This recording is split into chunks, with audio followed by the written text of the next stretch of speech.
அகில உலக super star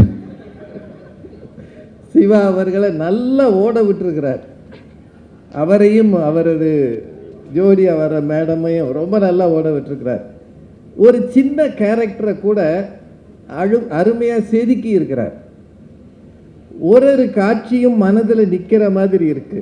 சமீப காலமாக குடும்பம் சார்ந்த படங்கள் நிறைய வர ஆரம்பிச்சிருக்கு. இது குழந்தைகளும் குடும்பத்தினரும் சேர்ந்து பார்க்கிற படமாக இருக்கு. தொலைக்காட்சியில் வருகிற படங்களை கூட நாம் இப்போ தைரியமாக பிள்ளைகளோட பார்க்க முடியலை. ஒன்று வயலன்ஸ் அதிகமாக இருக்குது. இப்படி ஒரு 2 பீப்பா ரத்தம் வாங்கி ஊற்றிடுறாங்க.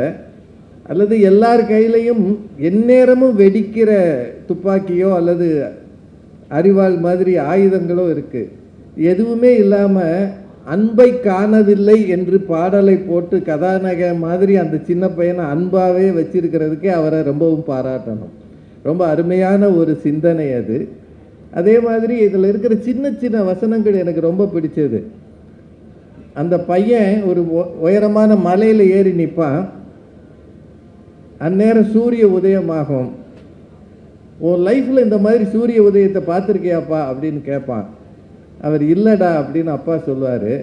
ஏன் உங்கள் அப்பா உன்னை இந்த மாதிரி இடங்களுக்கு கூட்டிகிட்டு வரலையான்னு கேட்பான். அதுக்கு அவர் சொல்லுவார், இல்லை நான் எங்கள் அப்பாவை கூட்டிகிட்டு வரல அப்படின்னு சொல்லுவார். ரொம்ப நல்லா இருக்கும். ஏன்னா அவங்க ஓடி இருப்பான் அந்த இடத்துக்கு.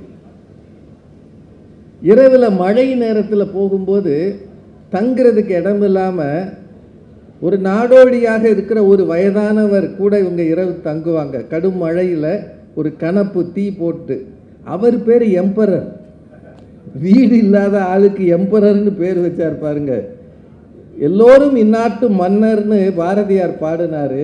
ஆனால் எல்லோரும் இந்நாட்டு பேரரசர்னு அவர் பேர் வச்சுட்டார், எம்பரர். அது ரொம்ப நல்ல கேரக்டர் அது. அந்த பெரியவர் காலையில் பார்த்தா அந்த பெரியவர் காணாமல் இருக்க மாட்டார், இந்த பையனும் இருக்க மாட்டான். பார்க்குறவங்களுக்கு என்ன தோணும்? அப்பா தூங்கும்போது இந்த பையனை அவர் கடத்திட்டாரோன்னு தோணும். ஆனால் அவன் மலை ஏறி நிற்பான். அவர் அந்த பையனுக்கு சாப்பாடு வாங்க போயிருப்பார். ரொம்ப அருமையான காட்சி அது. அது ரொம்ப நல்ல காட்சி. அவர் திருப்பி கொண்டு வந்தோடனே அவர் கேட்பார், உங்களுக்கு எதுக்குங்க அப்படின்னு. என் பேரனாக இருந்தால் நான் வாங்கி தர மாட்டேனான்னு சொல்லும்போது வீடு இல்லாமல் இருக்கிற அந்த தனி மனிதனிடம் கூட மனித நேயமும் அன்பு மிக அதிகமாக இருக்கிறது என்பதை மிக அழகாக டைரக்டர் காட்டியிருக்கிறார். இதுக்காகவே இந்த படமெல்லாம் நல்லா ஓடணும். இப்போ சார் சொன்னாங்க இந்த படம் ஓடணும், நிறைய பேர் பார்க்கணும்னு. எனக்கு அதுதான் ஆசை. ஐ எம் அ கூல் கைன்னு அந்த சின்ன பையன் சொல்லிகிட்டே இருப்பான். அங்கே இருக்கிறார, I am a cool guy, all அப்பாஸ் ஆர் லையர்ஸ்னு வேற சொல்லுவான். அப்போ தான் கொஞ்சம் பயமாக இருந்தது. சின்ன பிள்ளைங்க பார்வையில் ஒரு 8 வயசு பையன் மனசில் என்ன இருக்கும்? உன் க்ரஷுக்கு நீ பூ கொடுக்கலாம், என் க்ரஷுக்கு நான் கொடுக்கக்கூடாதான்னு அவன் கேட்குற அந்த லாஜிக்கு. அது மட்டும் இல்லை, அப்பாவும் பிள்ளையும் அந்த அம்மாவும் நிறைய சம்பாதிச்சு பிள்ளைய பெரிய பள்ளிக்கூடத்தில் படிக்க வச்சு மேலே மேலே உயர்த்தணும்னு நினைப்பாங்க.